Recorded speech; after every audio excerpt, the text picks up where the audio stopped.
is honestly one of the worst feelings, is to hit your leg on a table. Ow. Anyways, on a better note, I am moving, as you can tell by the title, but this house that I'm currently sitting in is no longer going to be my home. And to be honest, I'm okay with it. I'm excited to move, but I am going to miss my friends and the community. And honestly, England is such a different experience than being in the States.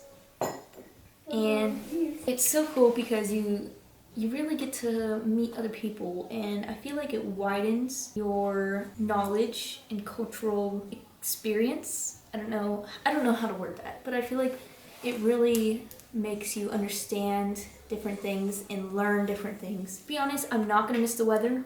The weather here is, well, it's rainy, cold, but the summers here are quite pretty. I feel like summer in general, I don't know if I've ever really been to a place that has had a bad summer, like a gross summer. There's not a too hot for me. It's very, I love warmth, I love hotness. No, I'm going to miss England a lot, but I'm moving to Colorado. And so I don't know if I can complain about the weather here because Colorado probably has the same.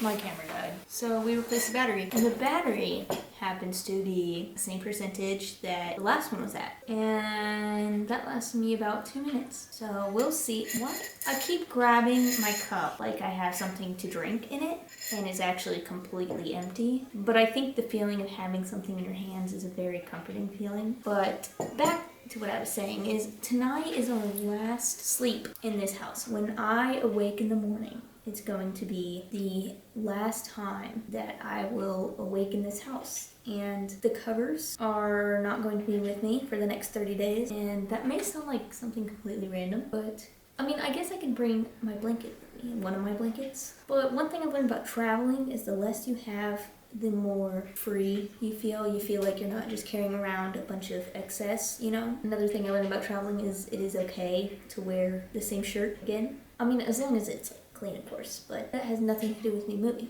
But I have to pack, and I feel a little behind with packing because there's just things that I have acquired over the years, and you know, some of them are like really unnecessary and I just kind of throw them wherever. And I feel like I kept moving things from drawer to drawer. Like I'd be like, oh, this is skincare stuff, so I'll put it with my skincare drawer. But like, that's not really packing, that's just moving it around. Most of the time, it's really been easy because I just close in one box, put room decor in another box, and I feel like I have very random things. And there's just those things that you have in your room that don't really go to anything. You don't use them, but every once in a while you need them. You know what I'm talking about? Like, I don't know, like for instance, a pair of tweezers. Like every once in a while you just need them, but it's not like an everyday thing. It's a really weird example. It's just one of those weird things. Like I just don't know what to do with it. Do I pack them with what I bring in the air? I don't know. Is tweezers allowed in the airport? I feel like they can be used as oh yeah, one time, so I was at a store called a Superdrug, which sounds like, it's like the British version of Ulta in a way, or like a Sephora maybe. It's not as fancy as a Sephora. It's more like an Ulta. Like you buy other skincare brands and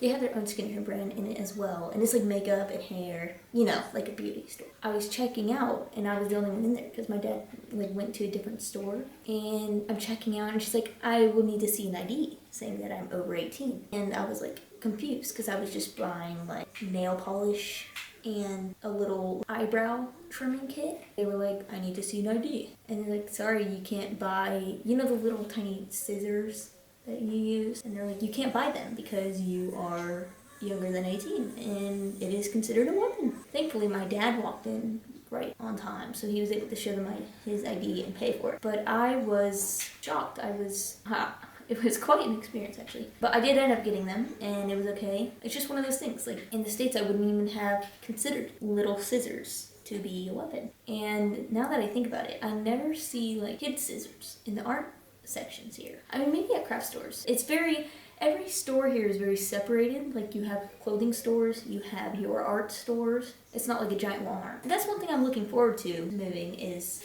the all-in-one type store. But to be honest, I like the little stores in a way. Very small and unglobalized. It's local. Some of the things, like the beauty stores aren't local, you know, they get their products from everywhere else. And the accents here. It's so cool because there are British accents, but there are also different accents from around the world because a lot of people do move here. They move to the UK. So it's not like there's one other accent that you hear. It's just a blend of so many, and I find it so beautiful, so interesting. Everyone just talks to each other.